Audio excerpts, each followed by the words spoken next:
नमस्कार। आप सभी का स्वागत है। आज हम लोग वायुमंडल के बारे में थोड़ी चर्चा करेंगे, क्योंकि यह एक अत्यंत उपयोगी विषय है कि हम वायुमंडल के बारे में जानें कि वायुमंडल में कौन कौन सी गैसें हैं, उन गैसों का हमारे लिए क्या उपयोग है, किस गैस की मात्रा वायुमंडल में अधिक है, किस गैस की मात्रा वायुमंडल में कम है। इस पर हम लोग थोड़ी सी चर्चा करेंगे। जी, आगे चलते हैं। जी, सौर परिवार में पृथ्वी ही एक ऐसा ग्रह है जहां जीवन है। इसका कारण आप बता सकते हैं कि पृथ्वी पर जीवन क्यों है? पृथ्वी पर जीवन इसलिए है कि पृथ्वी पर जीवन के लिए उपयोगी समस्त चीज़ें हैं। जैसे क्या है कि पृथ्वी पर जल की उपलब्धता है, सूर्य से उचित मात्रा में ताप हमें मिलता है, और हमारे जीवन के लिए उपयोगी गैसों से युक्त वायुमंडल है। यह वायुमंडल न होता तो क्या होता? पृथ्वी भी चंद्रमा की तरह वीरान होती। आप सोचते होंगे कि वायुमंडल क्या है? पृथ्वी के चारों ओर विभिन्न गैसों के मिश्रण का एक ऐसा आवरण या घेरा है जिसे हम वायुमंडल कहते हैं, जो कई सौ किलोमीटर की मोटाई में फैला हुआ है। हमारे चारों तरफ का जो घेरा है वह वायुमंडल कहलाता है। यह गैसों के मिश्रण का एक ऐसा आवरण है जो हमको चारों तरफ से घेरे हुए है, और यही वायुमंडल कहलाता है। जी, आगे हम लोग चलते हैं, चर्चा करते हैं थोड़ा। सामान्य रूप से वायु में कई प्रकार की गैसें हैं, यानी हमारी जो वायु है वह कई प्रकार के गैसों से मिलकर बनी है, परंतु इसमें 99% भाग केवल दो प्रमुख गैसों का है। कौन कौन दो प्रमुख गैस हैं? एक नाइट्रोजन जो 78% है, और दूसरी ऑक्सीजन जो 21% है, और शेष 1% में argon, carbon dioxide, hydrogen, helium और ओजोन आदि गैसें शामिल हैं। आइए हम लोग देखते हैं। यानी 99% वायुमंडल में केवल दो गैसें हैं। 99%, एक नाइट्रोजन, दूसरा ऑक्सीजन। ये दोनों गैसें मिलकर के पूरे वातावरण की, पूरे वायुमंडल की गैस में 99% अपनी उपस्थिति दर्ज कराती हैं। केवल 1% अन्य गैसें हैं। आइए हम लोग चलते हैं। कौन कौन सी गैस कितनी मात्रा में, थोड़ी सी चर्चा कर लें। नाइट्रोजन N2 यह है 78.8%। ऑक्सीजन यह 20.95%। O2 ऑक्सीजन यानी O2 यह 20.95% है।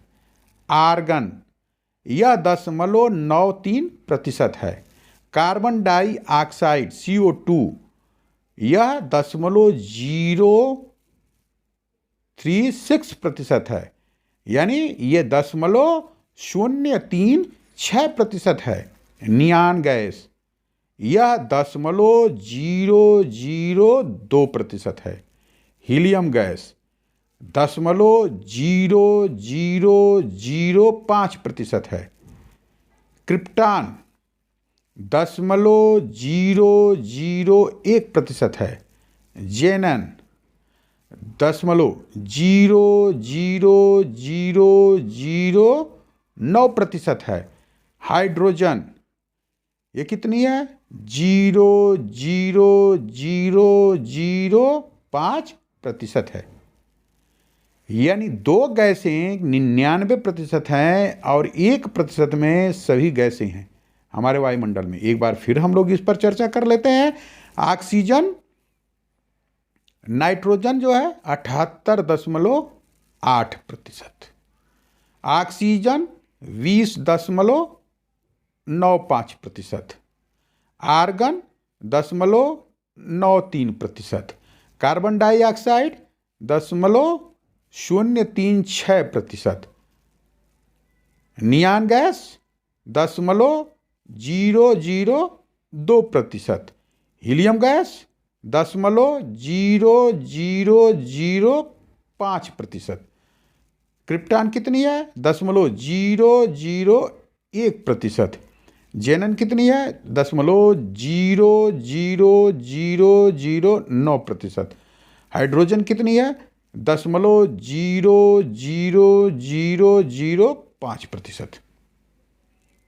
यह अनुपात है हमारे वायुमंडल में गैसों का। जी, आगे हम लोग देखते हैं। यह देखिए एक ग्राफिक चित्र है जो ये बताता है कि आप देखिए इसको, नाइट्रोजन 78.78% है, देखिए यह नाइट्रोजन, और 21% आपका ऑक्सीजन है। हमने पीछे क्या देखा, 78.8% यह नाइट्रोजन है। और आप देखिए कि 1% जो है केवल अदर गैस है, अन्य गैसें हैं। जी, आगे हम लोग चलते हैं, चर्चा करते हैं। नाइट्रोजन वायुमंडल में है तो नाइट्रोजन से हमको क्या फायदा है, इस पर थोड़ा सा देख लीजिए कि वायुमंडल में नाइट्रोजन की मात्रा सबसे अधिक है। यह वातावरण में 78.8% होती है। नाइट्रोजन की उपस्थिति के कारण वायुदाब, पवनों की शक्ति, प्रकाश के परावर्तन का आभास होता है। यह गैस रंगहीन है, गंधहीन है, स्वादहीन है, यानी न इसका रंग है, न गंध है, न स्वाद है। नाइट्रोजन का सबसे बड़ा लाभ यह है कि यह वस्तुओं को तेजी से जलने से बचाती है। नाइट्रोजन का लाभ यह है कि यह वस्तुओं को तेजी से जलने से बचाती है, वरना क्या होता कि आग तुरंत लग जाती। इसलिए हमारे जीवन के लिए यह सबसे उपयोगी है कि यह वस्तुओं को तेजी से जलने से बचाती है। यदि वायुमंडल में नाइट्रोजन न होती तो आग पर नियंत्रण करना कठिन होता। नाइट्रोजन से ही पौधों में प्रोटीन का निर्माण होता है, यानी नाइट्रोजन न होती तो यह धरती हरा भरा नहीं होती, जो भोजन का मुख्य अंग है पौधों के। नाइट्रोजन वायुमंडल में 128 किलोमीटर की ऊंचाई तक फैली हुई है। जी, हम लोग एक बार फिर से देख लेते हैं इस चीज को, नाइट्रोजन को। नाइट्रोजन वायु में नाइट्रोजन की मात्रा सबसे अधिक है। कितना है यह? 78.8%। इसकी उपस्थिति से हमको लाभ क्या है कि हमको वायु दाब महसूस होता है, पवनों की शक्ति और प्रकाश के परावर्तन का आभास होता है। यह गैस रंगहीन, गंधहीन, स्वादहीन होती है। नाइट्रोजन का सबसे बड़ा लाभ है कि यह वस्तुओं को तेजी से जलने से बचाता है। यदि वायुमंडल में नाइट्रोजन ना होती तो आग पर नियंत्रण रखना कठिन होता, मुश्किल होता। नाइट्रोजन से पेड़ पौधों को प्रोटीन निर्माण में सहायता मिलती है, यानी नाइट्रोजन से पेड़ पौधों में प्रोटीन का निर्माण होता है, जो उनके भोजन का मुख्य अंग है। नाइट्रोजन वायुमंडल में 128 किलोमीटर की ऊंचाई तक फैली हुई है। जी, आगे चलते हैं हम लोग। ऑक्सीजन। ऑक्सीजन यह पृथ्वी पर प्राणवायु है। इसके बिना जीवन की कल्पना ही नहीं की जा सकती है। यह अन्य पदार्थों के साथ मिलकर जलने का कार्य करती है। इसके अभाव में हम ईंधन नहीं जला सकते। यह ऊर्जा का मुख्य स्रोत है। यह वायुमंडल में 64 किलोमीटर की ऊंचाई तक फैली हुई है, परंतु 16 किलोमीटर से ऊपर जाकर इसकी मात्रा बहुत कम हो जाती है और 120 किलोमीटर की ऊंचाई पर ऑक्सीजन की मात्रा नगण्य हो जाती है। यानी आप जैसे जैसे ऊपर बढ़ते जाएंगे ऑक्सीजन की मात्रा कम होती जाएगी। जी, आगे हम लोग चलते हैं, चर्चा करते हैं। कार्बन डाइऑक्साइड यह सबसे भारी गैस है। इस कारण यह सबसे निचली परत में मिलती है। इसका अधिकांश विस्तार 32 किलोमीटर की ऊंचाई तक होता है। यह गैस सूर्य से आने वाली विकिरण के लिए पारगम्य तथा पृथ्वी से परावर्तित होकर जाने वाली विकिरण के लिए अपारगम्य है। यानी पृथ्वी से जो किरणें परावर्तित होकर ऊपर जाती हैं उन्हें यह ऊपर जाने से रोक देती है। इस कारण क्या होता है कि पृथ्वी पर गर्मी की मात्रा बढ़ती है, जिसको कहते हैं ग्रीन हाउस प्रभाव। वायुमंडल की निचली परत को यह गर्म रखती है। दूसरी गैसों का आयतन वायुमंडल में स्थिर है, लेकिन कार्बन डाइऑक्साइड का आयतन क्या है? बढ़ रहा है। क्यों बढ़ रहा है? कि पिछले कुछ दशकों से मुख्यतया जीवाश्म ईंधन को जलाए जाने के कारण कार्बन डाइऑक्साइड के आयतन में लगातार वृद्धि हो रही है। लगातार ये खतरे की घंटी है। कार्बन डाइऑक्साइड जितनी बढ़ेगी वो हमारे लिए समस्या खड़ा करेगी। जी, आगे चलते हैं। ओजोन गैस, यह गैस ऑक्सीजन का ही एक विशेष रूप है। यह वायुमंडल में अधिक ऊंचाई पर अति न्यून मात्रा में मिलती है। यह सूर्य से आने वाली तेज परावैगनी किरण यानी अल्ट्रा हमें बचाती है। अल्ट्रावायलेट किरणों से हमको बचाती है। कुछ अंश को अवशोषित कर लेती है।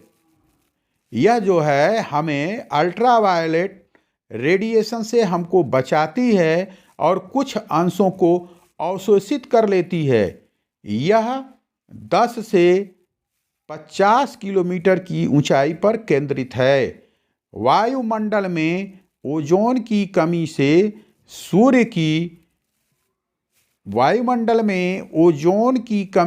सूर्य की परावैगनी किरणों की अधिक मात्रा पृथ्वी पर पहुंचकर कैंसर जैसे भयानक रोग पैदा कर सकती है। इसलिए ओजोन हमारे लिए अत्यंत जरूरी है कि यह सूर्य की परावैगनी किरणों को पृथ्वी पर आने से रोकती है, अवशोषित कर लेती है उसको। जी, आगे चलते हैं हम लोग। जल वाष्प वायुमंडल, देखो जल वाष्प, यह वायुमंडल में जल वाष्प सबसे असमान परिवर्तनशील और समान वितरण वाली गैस है। असमान परिवर्तनशील है इसमें और समान वितरण वाली यह गैस है। क्या इससे होता है? ऊंचाई के साथ यह घटती जाती है। यह 90 किलोमीटर की ऊंचाई तक पाई जाती है। वायुमंडल के संपूर्ण जलवाष्प का 90% भाग 8 किलोमीटर की ऊंचाई तक ही सीमित है।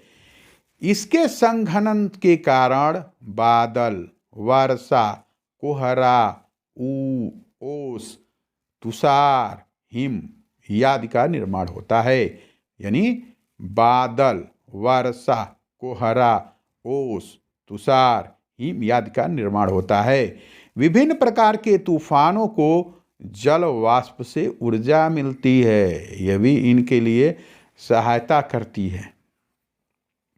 तो जल वाष्प हमारे वायुमंडल में असमान परिवर्तनशील तथा असमान वितरण वाली गैस है।